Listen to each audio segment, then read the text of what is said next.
Not every game is for every person. Let's talk about how you decide, which ones are for you and which ones maybe aren't so much for you. And we'll do that after the intro.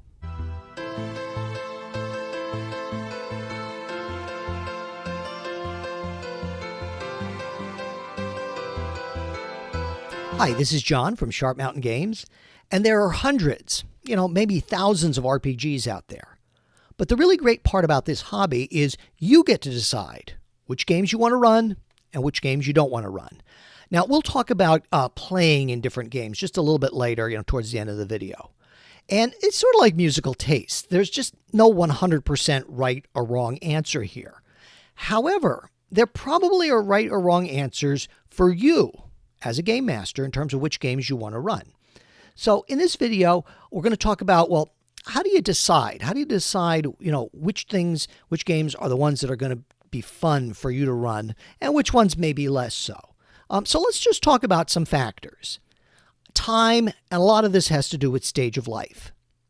When I was a teenager, I loved making FASA Star Trek characters. It was a very involved process. It was almost a mini game like itself. They tell me it was close to Traveler, although I haven't played Traveler. It was a life path system, and you made some rolls. It was really a great, fun way to spend an afternoon. But if you're adulting, you have a lot of responsibilities, your job, your family, and things like that. And something that's longer and more involved with character creation and session planning may just not work for this time of life. It just may not work at this stage of life. You just don't have the hours to put into that. And that's okay. So something like Pathfinder or 5e, it may just require more prep time than you realistically have. You may need to look at a simpler system. At least that's been my experience, that I need something a little more trimmed down to get these games out there and playable. Now, also one thing I think also happens in terms of time and stage of life, and this is why people keep running older systems. Even if the older system is maybe a little bit more complicated, it just takes, maybe it doesn't have a unified mechanic, but it's just, if you know that system and you know that system in and out, you know it by heart, you don't have to learn a new system. You don't have to get caught up when you're running it. It's easy to run, and it can really reduce your prep time. For example, I can run an OSR-style D&D game almost without notes. Just make some jots down a piece of scrap paper for many of the villains, if I know what hit dice they are and things like that. So stage of life can be one reason why you might pick one game over the other. Do you have the prep time? Now, if you do have the prep time and you really enjoy digging into it, of course, that's up to you. Taste is another thing. And this is where I think some people get tripped up. I get it sometimes in my comments where I'm stupid and I don't know anything because I don't like a certain game or I have a certain criticism when I review a game. And I think they're confusing with, it's a matter of taste. This isn't the game for me for certain reasons. For example, you may like simulationists and very tactical combat. You may like counting the distances for spell effects, where that almost becomes like a mini war game into itself. And that's great. And some folks like things that are very, very free form and very, very narrative, like Fate.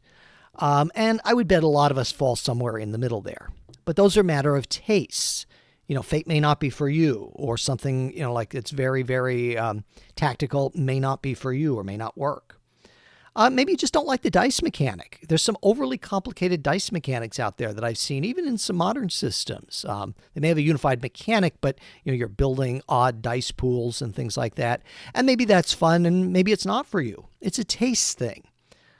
Theme, that's another taste thing. For example, I don't think I could ever run a Cthulhu-style game. Maybe something like Buffy or Supernatural. That's probably about as far as I could go into the horror genre. It's just a taste thing and a personal experience thing. I don't tend to read a lot of horror novels, so, one here and there, but not a lot. It's just not my genre, at least not to run. Format is another thing to consider because online is different than face-to-face. It just is. A complex system absolutely can work online if everybody knows the system. A lot of character sheets now are clickable. I think that's good. It can be good for teaching a new system, although sometimes it feels a little video gamey where I'm actually, just clicking on a button rather than rolling some dice. But that can work if everybody's on board. My personal take is if you're introducing a new system or a new genre, a simpler system is better. Again, that's a personal taste matter. But I think the format does affect it. For online, it's much easier to say, look, every roll in this system is going to be a roll a d20 and add a bonus, or roll a d20 and get under, or roll a percentile dice. Or, for example, Sentinel Comics RPG, which I read this year. I think if you were running that for the first time, you really need to do it in person. I think it would be very difficult to teach online. It has a dice pool mechanic. I'm not saying it's impossible, but again, I think format would really affect that. Or I played Easy D6 this year. And in Easy D6, there's a lot of trading of tokens, a lot of back and forth, where you have a token as a Benny, you can get, I think it's a reroll you get on that. And I think that throwing the tokens back and forth across the table would be a lot more fun in person. So I think format would definitely be a factor in that situation. So players, if you want to run a game, you need players. So as a GM, that may limit your choice of systems, especially if you're trying to get something face-to-face in an area.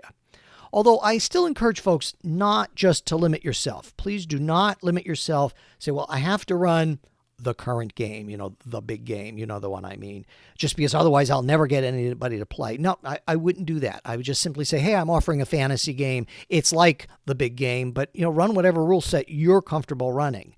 Be it Dragonbane or Shadow Dark or something old school, something a little bit simpler. And online, of course, affects this all. It may be a little bit more work, but with online play, you can probably find a group or people who are willing to play almost any system or genre.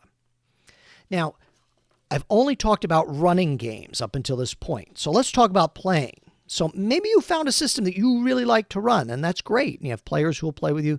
That's fine. But I don't want anybody to limit themselves, including me. Like I said, I don't think I'd run Cthulhu, but that doesn't mean I shouldn't sit down if somebody's offering a Cthulhu game, perhaps, and give it a try. Just, like I said, even for myself, I don't want to limit myself and put myself in boxes. So please, I just encourage anybody, even GMs, play other systems. Because you may not totally say, okay, well, I'm going to get on board with that system 100%, but you'll find things that you like, you'll find things that you don't like. Maybe you can bring those back to your own game. Either their rules, mechanics, or approaches to things. And those experiences may change your taste a little bit in genre. You may find, hey, I had a really good time in that science fiction game. I didn't think I would. So like I said, it can give you ideas to port over to your favorite system. And I would say the same thing for reading. Sometimes, I'll read a system and I say, I don't think I would run this system, or I'm not crazy about the dice mechanic. But I'll find some things that I really like in there. Some things like I mentioned the Sentinel Comics RPG. I don't know if I would run that, but there were some really nice things about, no, I need to put more things going on in the scene than I often do. And maybe even mechanically to build those into the scene, like the ticking time bomb, for example, or the bystander that you have to get out of harm's way. So even games that I read and I say, I don't think this is for me to run, I can still find some good stuff, and I'm sure you can too. So let's wrap all this up. So what criteria do you use when you're choosing a game to play or to run, or maybe not to play or not to run? And what criteria did I miss? Because I'm sure I missed a few things. You can let us know politely in the comments below. I try to respond to all comments. If you want to see what's available for Sharp Mountain Games, just stick around for a second and that'll run. And either way, I thank you for watching, and we'll see you next time. So here at Sharp Mountain Games, we have a few adventures in print, such as the Star Mermaid, the Dwarven Pickup Truck, and the Sky Tree, and you can check those out at Amazon, Lulu, and drivethrurpg. Also over on drivethrurpg, we have a number of other adventures and character classes, and even some stock art. On Roll20, we have some map packs and character cards, so you can check those out if you're interested.